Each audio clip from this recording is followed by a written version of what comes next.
Les amis, là, je vous ai dédocté des petites pépites, hein, des petits trucs. Mais c'est des animes chill.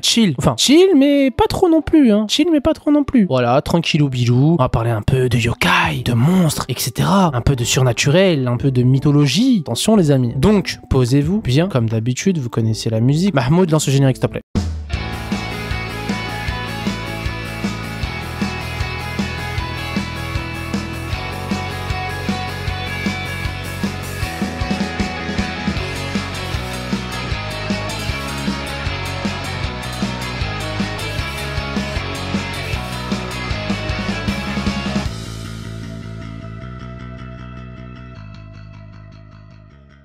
Donc, les amis, nous allons parler tout simplement de Tonari no Yokai San, qui est un genre tranche de vie, surnaturel, mythologique, mais pas plus simple. L'anime est sorti le 6 avril 2024. Il y a un nombre total de 13 épisodes sur Crunchyroll. Et oui. Le studio d'animation Liden Film. Donc, dans une petite ville rurale où les yokai, pour ceux qui ne savent pas, c'est des espèces de créatures que tout le monde ne peut pas forcément voir. Et les humains vivent en harmonie. Le chat Buchio, âgé de 20 ans, se transforme soudainement en Nekomata, un yokai en forme de chat. Oui, et réputé pour être aussi méchant que puissant. On raconte aussi que seuls les chats les plus vieux et à la queue particulièrement longue peuvent en devenir un.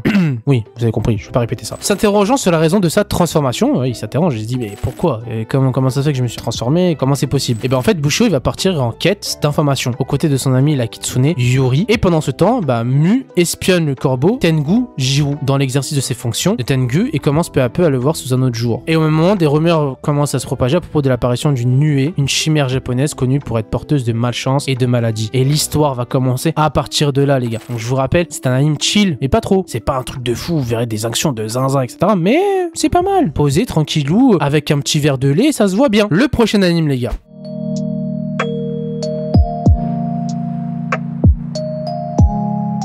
Alors là, c'est un peu plus sérieux. Yatagarasu, The Raven Does Not Choose Its Master. Donc nous sommes dans un genre fantasy, action, drame mythologique historique. L'anime est sorti le 6 avril 2024. Il y aura un nombre total d'épisodes de 20. L'anime est disponible sur Crunchyroll. Le studio d'animation Pierrot. Donc, Yukiya, qui est un membre des Yatagarasu, c'est une race de corbeaux à 3 pattes, avec la capacité de se transformer en humain. Tout simplement le deuxième fils du chef et l'une des 4 grandes familles nobles qui contrôlent le territoire de la Maison du Nord. Mais il n'est pas forcément doué à l'école, hein. Il est même pas habile à l'épée. Tu vas me dire, mais à quoi il sert? Et en plus, il a pas beaucoup d'ambition. Et c'est pourtant lui qui a été choisi pour assister Wakamiya, le prince héritier de la cour impériale. Pourquoi ce mec a été choisi, vous allez me dire? Il est considéré comme un idiot, il a enterré de nombreux puissants ennemis depuis qu'il a succédé en tant qu'héritier au trône de son frère l'aîné. C'est ça l'anime, les gars. Comment va-t-il survivre? Comment va-t-il tenir? Lui qui est nul à l'épée, lui qui est estimé comme un idiot fini, comment va-t-il réussir à vivre? Et donc en fait, le nouveau maître de Yukiya est en permanence la cible de conspiration et de dangereux assassins. Yukiya et Wakamiya parviendront-ils à vaincre leurs adversaires? En général, les héros ils sont forts, ils ont des puissants pouvoirs, alors que lui non, il est nul. Mais quand on est nul, rien ne dit qu'on ne peut pas progresser. Les gars, tout l'anime se déroule dans ça. On va voir toute l'évolution de ce personnage, épisode par épisode. Et je vous le conseille, sinon je vous le citerai pas cette année. Ce sera tout pour cette vidéo. N'oubliez pas, un petit like, un petit abonnement, un petit commentaire, ça me ferait énormément plaisir. Et je vous retrouve à la semaine prochaine pour une nouvelle vidéo.